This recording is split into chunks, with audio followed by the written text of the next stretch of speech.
बिस्मिल्लाहिर्रहमानिर्रहीम, अस्सलाम वालेकुम, वेलकम। क्या हाल है? आइए आज हम मिलके बनाते हैं बहुत ही मज़े का, बिल्कुल डिफरेंट। यूट्यूब पर सबसे पहली मर्तबा हम बनाने जा रहे हैं ऑरेंज वाला मतंजन। बहुत ही फ़्रेश ऑरेंजेस से हम बनाएंगे, जिसमें ऑरेंज का रिंड भी इस्तेमाल करेंगे, यानी इसका पील, इसका छिलका और इसका जूस भी। सबसे पहले तो यहाँ पे हमने सेला राइस लिए हैं तकरीबन हाफ़ kg, और उसे 3-4 पानी से धोने के बाद 4 घंटे के लिए भिगो के रख दिया था। किन्नू का हमने छिलका उतार लिया और उसको हमने बहुत ही बारीक पील कर लिया है। और यहाँ पर हमने इन किन्नू का जूस भी अलग कर लिया था। 3 किन्नू हमने लिए हैं, बहुत अच्छे और मीठे वाले। और यहाँ पर हमने खुला पानी लेना है और उसे बॉयल करने के लिए रख देना है। इसमें कुछ भी ऐड नहीं करना। जब पानी में बॉयल आना शुरू हो जाए तो उस वक्त हमने जो पानी में चावल भिगो के रखे थे, पानी गिरा देना है और चावल हमने उबलते हुए पानी के अंदर डाल देना है और इनको हमने मुकम्मल तौर पे कुक कर लेना है। यानी हमने कोई कसर नहीं, कोई कन्नी इसमें छोड़नी नहीं है, क्योंकि ये सेला चावल हैं, इसलिए हम बेफिक्र होकर इनको पका सकते हैं। इनके टूटने का डर नहीं होता। हमेशा ज़रदा बिरयानी बनाने के लिए अगर सेला राइस इस्तेमाल किया जाए तो बहुत अच्छा रिज़ल्ट देते हैं।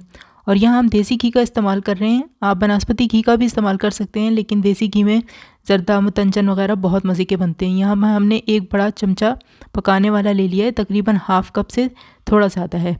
और यहाँ पर हमने 4 इलायचियों का बारीक पिसा हुआ पाउडर ऐड कर दिया है। इसके अलावा यहाँ पे हम मुख्तलिफ़ नट्स ऐड कर रहे हैं, बादाम, पिस्ता, काजू, नारियल, किशमिश, अखरोट। आपके पास जो भी अवेलेबल हो और जो भी पसंद हो वो ऐड कर दीजिए। और इन्हें ज़्यादा देर तक हमने फ्राई नहीं करना, बस इतना फ्राई करना है कि जब किशमिश फूलने लग जाए। ज़्यादा हमने फ्राई नहीं करना, वरना फिर ये इनका टेस्ट चेंज हो जाएगा, जो कि हमें इस मतंजन में अच्छा नहीं लगेगा।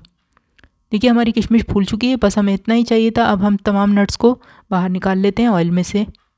ऑयल में से हमने तमाम नट्स को बाहर निकाल दिया। अब इसमें हम हाफ़ ऑरेंज जूस ऐड करेंगे। ऑरेंज जूस अगर हम देखें तो यहाँ हमारे पास तकरीबन पौन कप के बराबर था। अब इसके अंदर हमने ऐड कर दिए हैं ऑरेंज के छिलके। अगर आपको ये डर है कि ऑरेंज के छिलके कड़वे रह जाएंगे तो बिल्कुल इस डर को दिल से निकाल दीजिए, क्योंकि ये इतने मज़े के हो जाएंगे कि आप चुन चुन के खाएंगे। इसके बाद हमने जूस के अंदर हाफ़ अपनी शुगर ऐड कर दी है। शुगर हमारे पास तकरीबन यहाँ पर जितने चावल हैं आधा किलो, इतनी ही शुगर होनी चाहिए, लेकिन हमने थोड़ी सी कम ली है। आप अपनी चीनी के हिसाब से देख लीजिए कितनी मीठी है, कितनी कम मीठी है, उसके हिसाब से अपने टेस्ट के अकॉर्डिंग ले लीजिए। और उसमें से हाफ़ हमने फ़िलहाल यहाँ पे ऐड कर दी है। अभी हमने जो चावल बॉयल करके निकाल लिए थे उनको हम ऐड कर रहे हैं अपने जूस के अंदर, ऑयल के अंदर। और बहुत ही मज़े की खुशबू भी आ रही है अभी से ही ऑरेंज जूस की और ऑरेंज रिंड के पकने की। और इतने मज़े के ये ऑरेंज रिंड हो जाते हैं कि आप देखिएगा सब इस पर घर में झगड़ेंगे कि पहले ज़्यादा हमारे हिस्से में आने चाहिए थे। अब हल्के हाथों से हमने चावलों को जूस और ये ऑरेंज रिंड वाले ऑयल में मिक्स कर देना है, बहुत हल्के हल्के हाथों से, क्योंकि चावल मुकम्मल तौर पे कुक हैं। हमने इनको तोड़ना नहीं है, इसलिए बहुत लाइटली हमने इनको हैंडल करना है। अब इसके ऊपर जो बाकी बची हुई चीनी है वो भी हमने ऐड कर दी है। और इसके बाद हम इसके ऊपर ऐड करेंगे जो हमने जूस बचा के रख दिया था हाफ़, वो भी ऐड कर देंगे ताकि हमारी चीनी को मेल्ट होने में मदद देगा। और अब इसके ऊपर हम ढक्कन से कवर कर देंगे 5 मिनट के लिए, और बिल्कुल स्लो आंच पे रखेंगे, दम वाली आंच पर, इतनी देर तक कि ये शुगर थोड़ी मेल्ट हो जाए। देखिए शुगर थोड़ी मेल्ट हो गई है, बस इतना ही हमें इसे मेल्ट करना था।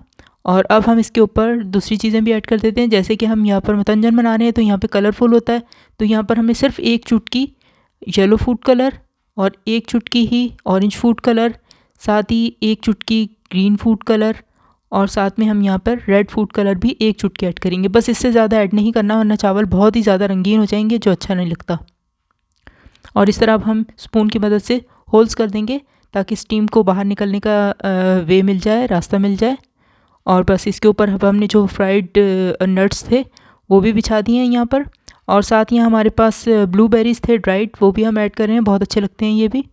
और इसके अलावा जो मतंजन की जान होती है, यानी कि अशरफियाँ, मुरब्बा, आपकी तरफ क्या कहते हैं इसको कमेंट्स में बताइएगा, वो हमने डाल दिया। और बस अब यहाँ पर हम दम लगा देंगे तकरीबन आधा घंटे के लिए। और बहुत ही मज़ेदार, बहुत खुशबूदार चावल तैयार हो गए हमारे। ऑरेंज की इतनी मज़े की फ़्रेश खुशबू आ रही है कि काश आप इसे स्मेल कर सकते। जब आप ख़ुद बनाएंगे तो आप महसूस करेंगे कि कितने मज़े की खुशबू आ रही है और कितना मज़े का इसका टेस्ट है। मतंजन तो सबको ही पसंद होता है, लेकिन ये ऑरेंज वाला मतंजन तो आप समझें कि बस आपने एक बार बना लिया ना तो आप हमेशा यही बनाएंगे। देखिए हमारे चावल कितने अच्छे बने हैं, कोई चावल आपस में चिपका नहीं, कोई चावल अकड़ा नहीं, बहुत जूसी, बहुत ही मज़ेदार। हमारा मुतंजन तैयार हुआ है। एक एक चावल का दाना निखरा हुआ है और कितने खूबसूरत लग रहे हैं कलर्स इसके अंदर। बिल्कुल ऐसे लगता है कौसे कज़ा उतर के आ गई है। और ये टेस्ट में इतना मज़े का होता है कि एक मरतबा मैं बार बार आपको ये कह रही हूँ, आपको अजीब ही शायद लग रहा हो, लेकिन वाकई ये एक बार आपने बना लिया ना तो आप सादा मुतंजन बनाना तो भूल ही जाएंगे। कलर्स देखिए कैसे मज़े क्या हैं और देखकर ही मुंह में पानी आ रहा है, दिल कर रहा है कि बस फ़ौरन से खा लिया जाए। तो आइए अब इसे डिश आउट करते हैं। इतने मज़े का मुतंजन की खुशबू है, एक फ़्रेश ऑरेंजेस की जो खुशबू है ना पूरे किचन में फैली हुई है, बल्कि पूरे घर में ही फैल गई है। नट्स का मज़ा इसके साथ है। ऑरेंज की जो पील्स हैं वो इतने मज़े के हो चुके होंगे जैसे कि मार्मलेट जैम में होते हैं ना, उस तरह का टेस्ट होता है इनका। और साथ में हम यहाँ पर किशमिश देख रहे हैं कितनी अच्छी मज़े की हो गई है ऑरेंज जूस में पकने के बाद। चावलों का कितने खूबसूरत कलर्स आए हैं, एक एक चावल का दाना जो है वो मुख्तलिफ़ रंग का है, कितने प्यारे लग रहे हैं। यही तो हुस्न है खाने का, और ख़ूबसूरती अपनी जगह और जायका अपनी जगह। देखने में भी अच्छा लगे खाना और उसकी खुशबू भी जायकेदार हो और उसका टेस्ट तो लाजवाब होगा ही होगा।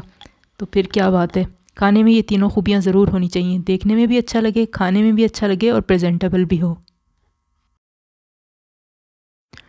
तो सर्दियों का मौसम चल रहा है, मज़े मज़े के माल्टे किन्नू अवेलेबल हैं, तो ज़रूर जल्दी से ये बना लीजिए और अपने घर वालों को हैरान कर दीजिए बनाकर। इंशाल्लाह जल्दी किसी नई और मज़ेदार रेसिपी के साथ फिर मुलाकात होगी। अपना ख्याल रखिएगा, हमें दुआओं में याद रखिएगा, चैनल को सब्सक्राइब कर लीजिएगा और हमें अपने कमेंट्स के ज़रिए ज़रूर बताइएगा कि ये रेसिपी आपको कैसी लगी। इंशाल्लाह जल्दी मुलाकात होती है। अपना ख्याल रखिए। अल्लाह हाफिज़।